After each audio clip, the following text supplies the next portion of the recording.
João, audiência da Auriverde Brasil. Ontem eu encontrei no evento, pode colocar as fotos, Edson, por gentileza, a Daniela.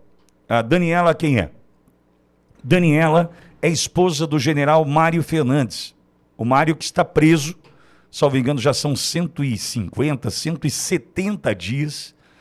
Para você ter uma ideia de qual é a situação do general Mário Fernandes, e eu disse para a Daniela que trataria do Mário aqui hoje, vive numa espécie de solitária. Do dia, das 24 horas do dia, 22 horas sozinho numa cela.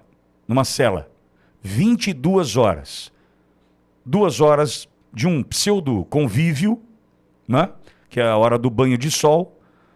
E este homem, definhando na cadeia, deixa aqui fora a esposa e um filho menor de idade, que precisa do pai.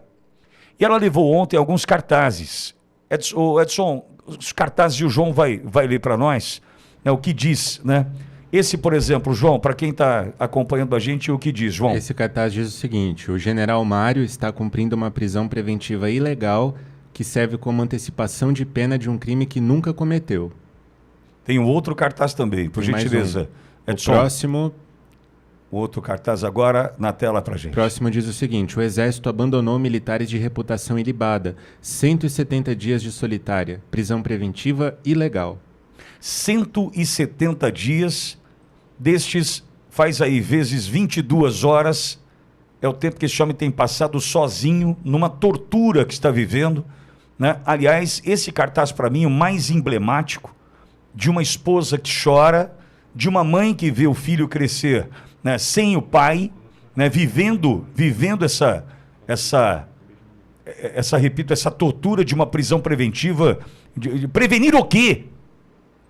Agora, aquele cartaz que fala do abandono das Forças Armadas me faz sentir vergonha desses melancias que aí estão, desses que para mim não valem o feijão que comem, porque decidiram abandonar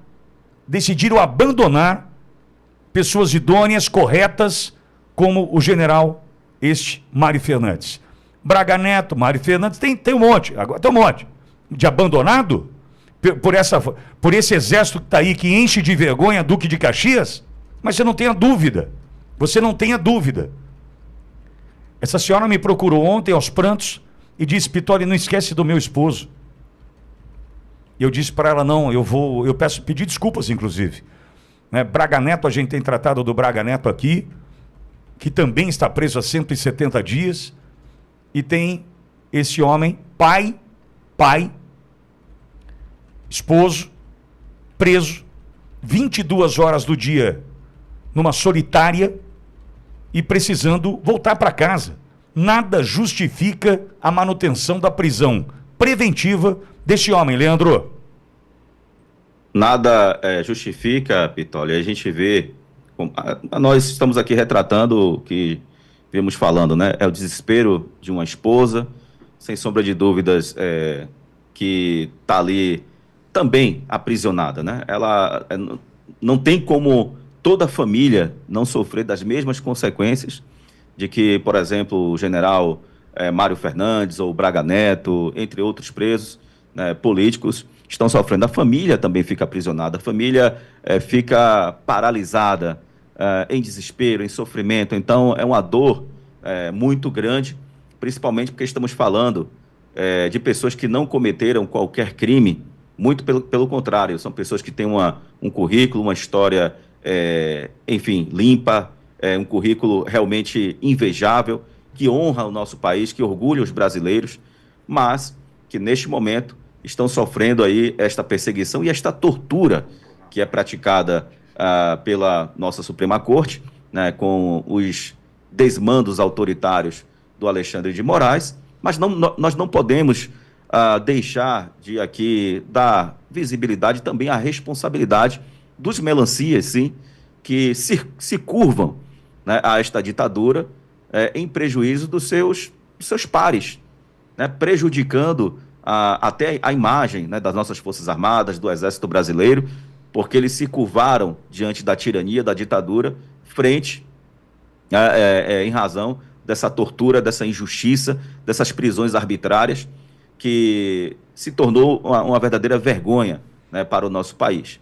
Eu quero aqui também aproveitar e destacar, Pitoli, que o Clezão, né, que o Mário Fernandes não venha a ser o novo Clezão, que o general Braga Neto não venha a ser um novo Clezão e outras pessoas não venham perder as suas vidas, né, como recentemente vimos outras pessoas que já perderam, não foi apenas o Clezão, né, a vida. Clezão que é baiano, vale destacar, né, o Clezão que o Jerônimo Rodrigues queria exterminar, o Clezão já perdeu a vida. A Débora do Batom também é baiana, a Débora do Batom, que o governador lulista da Bahia também quer exterminar e jogar numa vala.